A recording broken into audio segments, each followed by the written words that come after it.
Estamos de volta aqui com um papo delicioso, comandante Fábio Berenbar, uma figura boa de bater papo e de memória muito afiada, lembra de tudo. Você, nessas suas andanças, você teve algum avião na sua vida? Eu tive. Eu tive. O primeiro avião que eu tive foi um Cessninha 140, eu já falei dele. Delta É verdade. Tá certo. Aí depois eu tive dois Cessna 172, eu tive um Cessna 175, que foi um grande avião. E que não teve muitos, né? Não, o Cessna 175, ele não deu certo porque ele era um motor com redutor. Mas quando esse motor era trocado por um Lycoming de 180 HP, o avião... Chuchu beleza. Chuchu. Então esse Bravo Hotel Whisky foi um avião que me deu uma imensa satisfação. Que gostoso. Aí um dia eu estava em Belo Horizonte, né? Sempre viajando a trabalho, né? Viajando a trabalho, mas sobra um tempinho, o que um aviador faz? Vai no campo de aviação. É lógico, para não perder o costume, né? Aviador e pescador, Eu mentiroso. fui lá no Carlos Prates. Lá no Carlos Prates e vi um Cessninha 150, Alfa Victor Charlie, para vender. Para vender, cheguei, perguntei como é que é e tal. Falei, não, o dono está logo ali no outro hangar. Comecei, quer fazer um voo nele? Falei, quero. Saí do Cessninha 150. Perguntar se cachorro quer osso. Bom, você sabe que eu paguei o cara ali. No capô do avião. Liguei, fomos ao Banco do Brasil, falamos com o gerente da minha agência do Banco do Brasil, em Brasília, fez a transferência para ele, eu dormi em Belo Horizonte, era para eu voltar de comercial. E voltou de 150. E no dia seguinte voltei com o meu 150. Aí eu vendi o BHW e alguns anos depois eu vendi também o 150 para comprar o Navy. Esse Navy tem uma bela história. É o Navy amarelo que eu conheci. Sim. Ah, tá. Esse Navy eu conheci desde menino. Eu não era brevetado, mas esse Navy eu já estava lá no campo de Marte, era de um professor da USP, chamado Roberto Vazic. Professor lá na cidade universitária. E o Vazic era um homem muito habilidoso. Então ele que fazia a manutenção, né? Ele mexia aqui, mexia ali. E eu passava perto dele e dizia assim, professor, quer vender esse Navy? Eu dizia, vou vender. Oi, sai Ficava bravo. Ficava bravo. Fala nisso. Passava 2, 3 anos, eu chegava lá e dizia, professor, olha lá, quando quiser vender. Até que um dia ele me telefonou. Um dia ele me disse, ó, chegou na hora de eu vender o Navy e tal.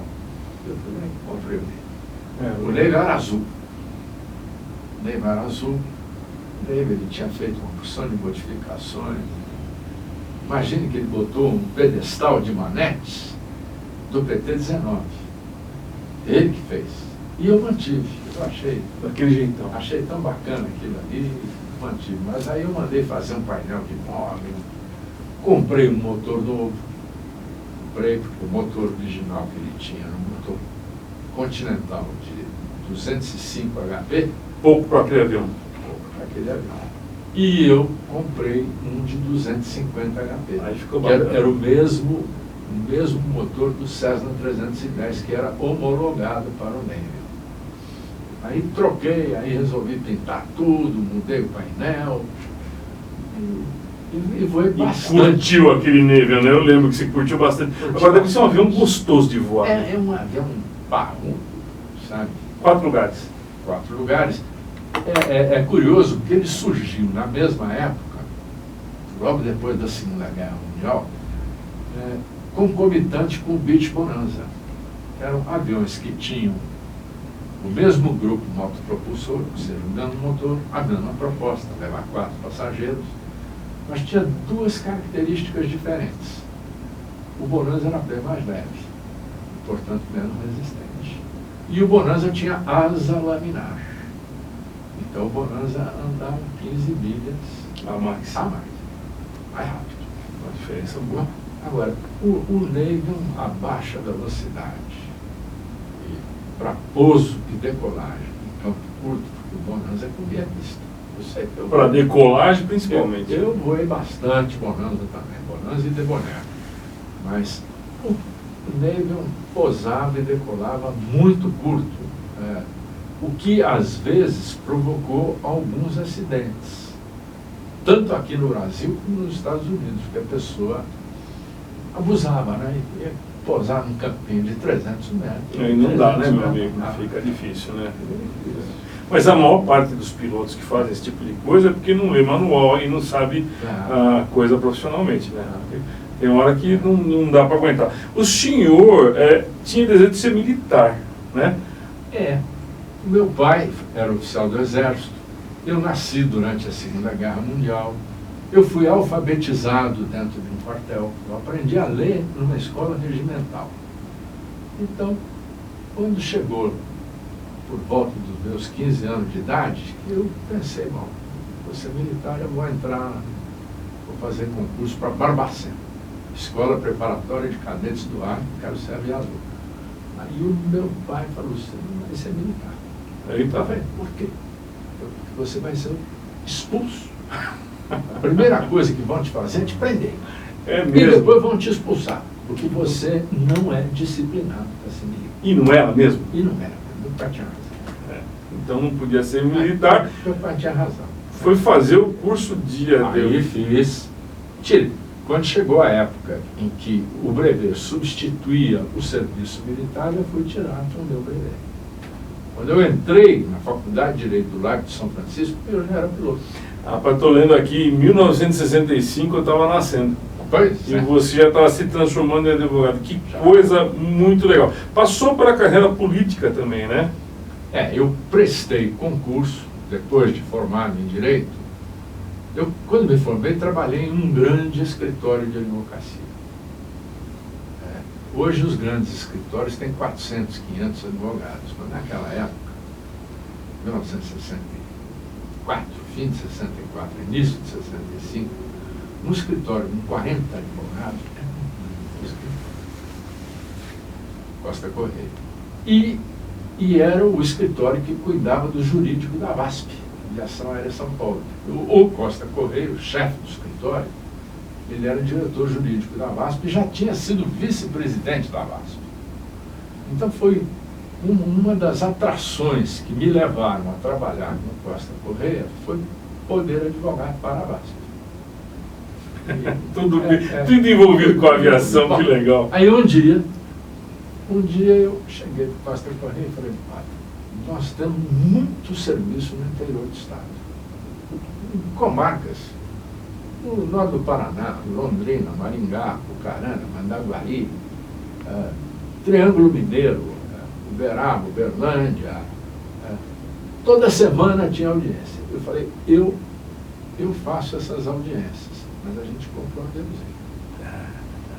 Então, o Costa Correia foi o primeiro escritório de advocacia do Brasil, com Cessninha 172.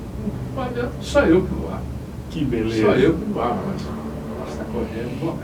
Mas economizava um tempo danado, Nossa né? Senhora. Avião é tempo, né? Então, um dos Cessna 172 que eu disse que tive, na verdade quem teve foi o escritório, mas só eu que voava, mais ninguém. Que legal. Avião é para quem não tem pressa, né? Você tem que ir com essa, vai a pé. Vai a pé, né? Mas aí depois que você está dentro de coisa e tal, ele vai rapidinho, não é isso? Eu vi um comparativo de uma revista uma vez, a 4 Rodas, a editora Abril, ela fez um comparativo do ir de Eletra ou ir de carro para o Rio de Janeiro. As pessoas chegaram mais ou menos juntas, né? Mas porque deu algum, sei lá, tempo ruim no Rio, coisa e tal. Mas a viagem, realmente, você não tem pressa, vai curtir e desfrutar. Ele vai mais rápido de qualquer forma. Essa coisa, por exemplo, eu tenho outra passagem interessante. Nós tínhamos uma grande questão em Campos, no estado do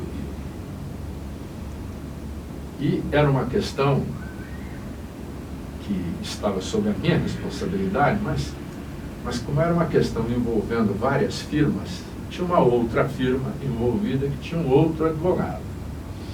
E nós combinamos que iríamos na segunda-feira de avião. Comercial? Não.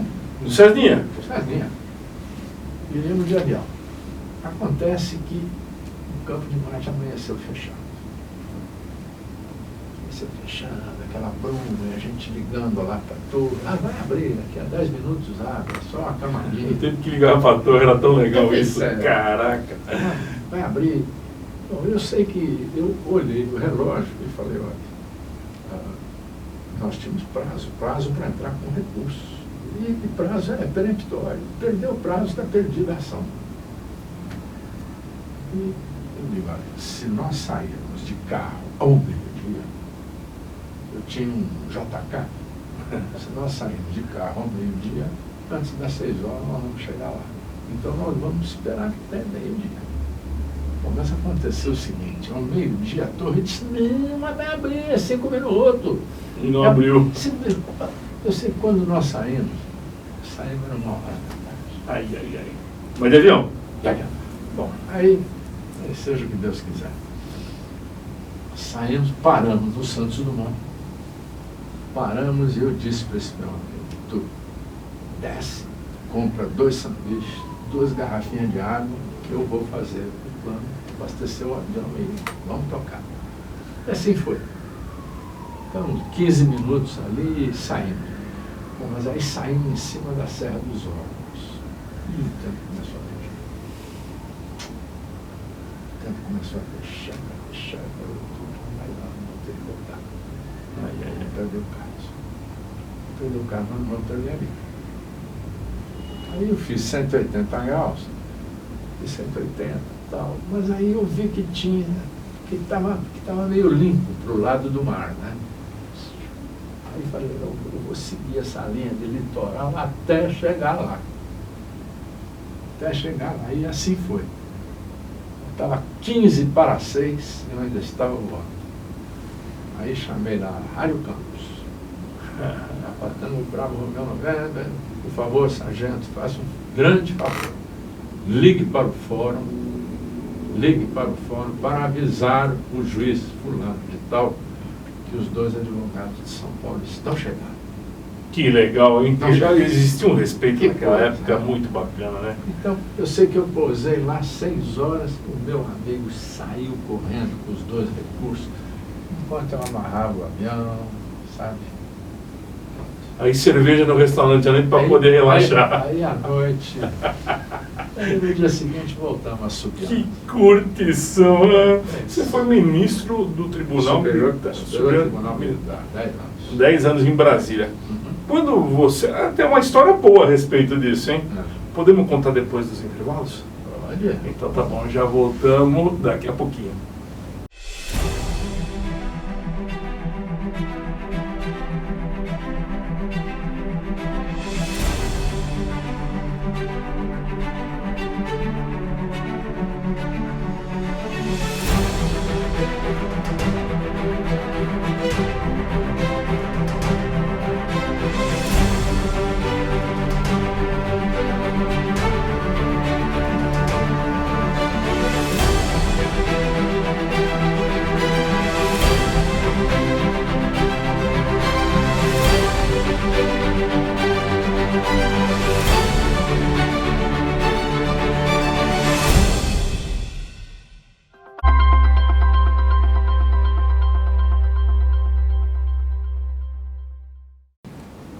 Bem-vindos de volta, vou continuar esse papo gostoso com o comandante Flávio Berrembar.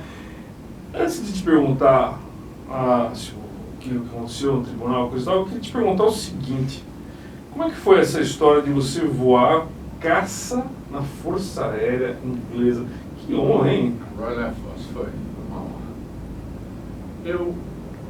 Eu fiquei amigo do embaixador britânico no Brasil, Sir William Hardy, que era um lord. O nome desse? Sir William Hardy. O adido aeronáutico, que é meu amigo até hoje, chama-se Jerry Brown. O adido aeronáutico era um piloto de Lightning. Nossa, supersônico. que loucura. É amigo dele, então, conversa vai, conversa vem. Um dia o Sir William Hardy disse, olha, você não quer fazer um estágio na Royal Air Force? Agora, precisava ser nas minhas férias, porque eu era deputado federal. Então precisava ser. vai ficar 15 dias por conta de Sua Majestade. Ah, isso que beleza, hein? 15 dias. E interessante que na primeira base aérea eu visitei 5 bases aéreas. Pembroke, Scampton, Biggin Hill,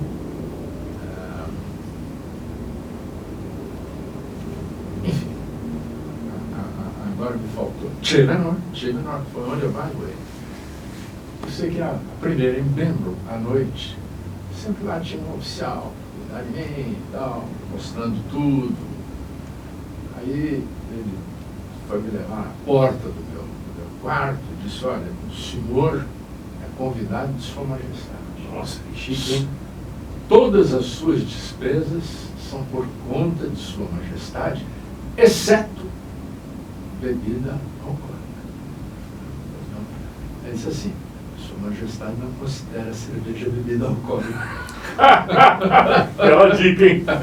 Bela Verdade. dica, hein? Não considera a cerveja Que bebida legal. alcoólica. Então, coisa de quebrar gelo, né? Sim. Já fiquei amigão do cara.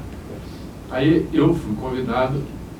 Primeiro voo que eu fiz num Chipmunk. Oh, o Chipmunk, um avião muito legalzinho.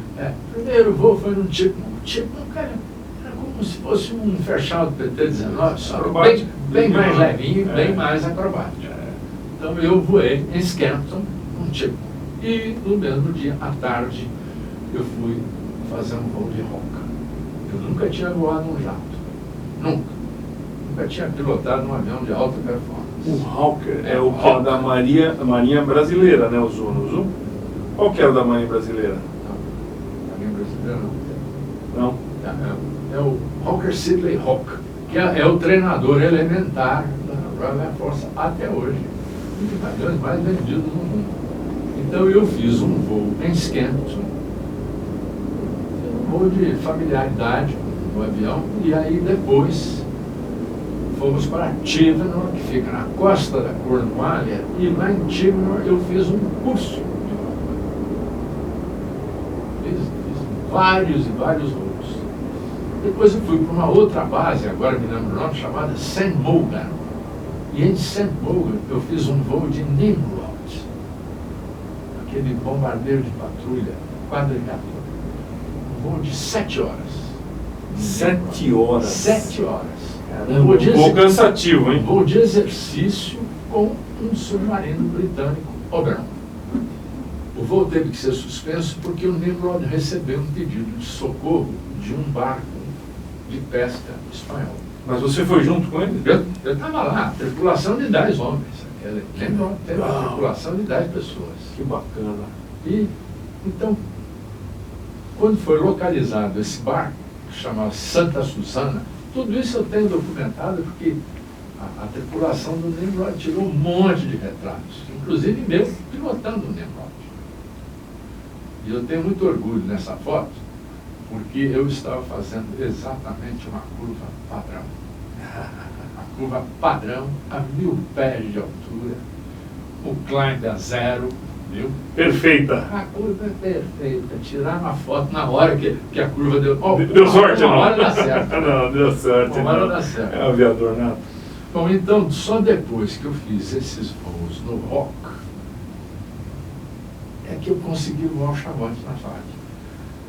Mas aí eu já era membro honorário do Esquadrão 151 da Royal Air Force.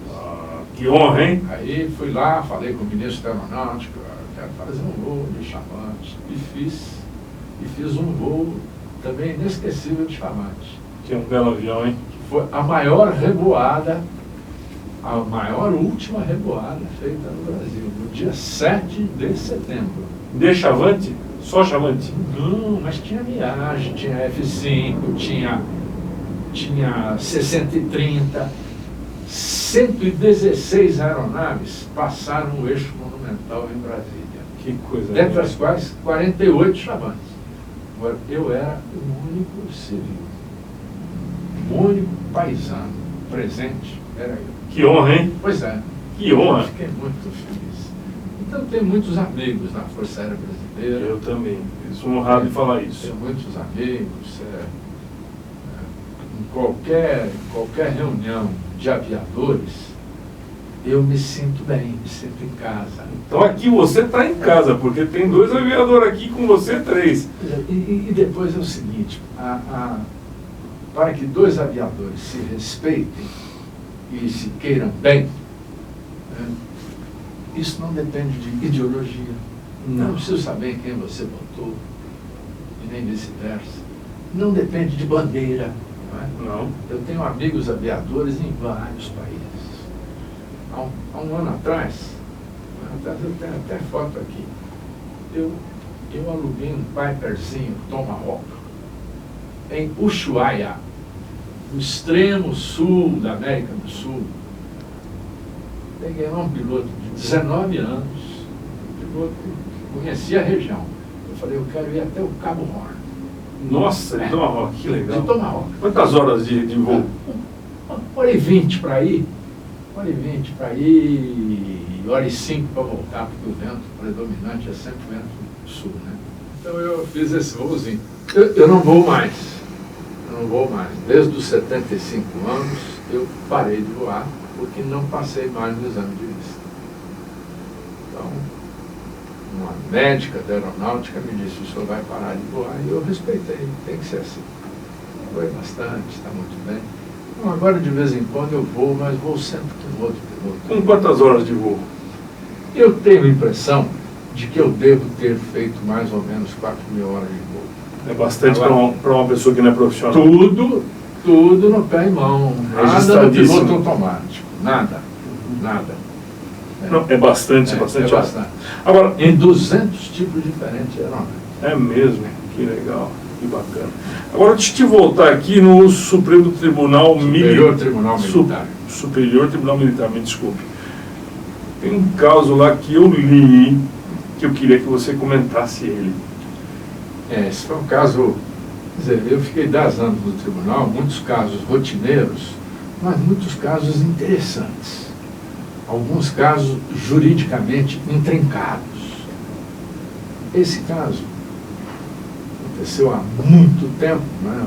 2 pessoas da Marinha, um suboficial e um sargento, Belém do Pará, na foz do Rio Amazonas, os 2 não se davam.